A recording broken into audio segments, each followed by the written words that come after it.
Guys, welcome back to my channel. আমি চলে এসেছি নতুন একটা রেসিপি নিয়ে। তো আজকের রেসিপিতে আমার আছে হচ্ছে ঘি পায়েস।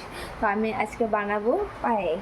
তো প্রথমে আমি এখানে দুধ গরমে বসিয়ে দিয়েছি, আর এদিকে আমি খাসার চাল নিয়ে নিয়েছি 2.5 কাপ মতো।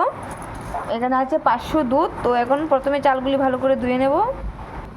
তো গাইস, আর এদিকে নিয়ে নিয়েছি কাজু, আর এখানে আছে কিশমিশ।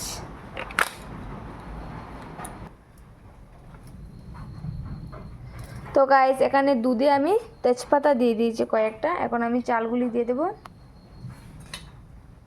তো গাইস, এখানে আমি চালগুলি ভালো করে ধুয়ে নিয়েছি, এখন দিয়ে দেব গোলমরিচ। তো গাইস, এখন আমি ভালো করে এটাকে নাড়িয়ে নেব।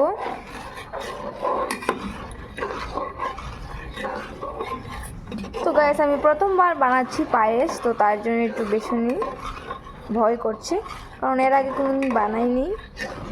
কেমন হবে সেটা ভেবে খুবই ভয় ভয় লাগছে। তো গাইস, এটা ফুটতে থাকুক, ততক্ষণে আমরা আসছি ছোট্ট একটা ব্রেক নিচ্ছি। তো গাইস, আমরা এখন এতে দিয়ে দেব 1 কাপ পরিমাণ সুগার।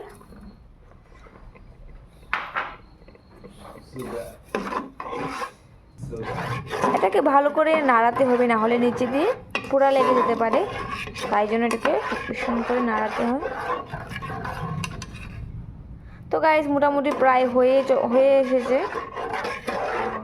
সব শেষে দিয়ে দেব কাজু কিশমিশগুলি। তো গাইস, আমি এখানে দিয়ে দিচ্ছি কিশমিশ আর লবঙ্গ। এখন কাজু বাদামগুলিও দিয়ে দেব।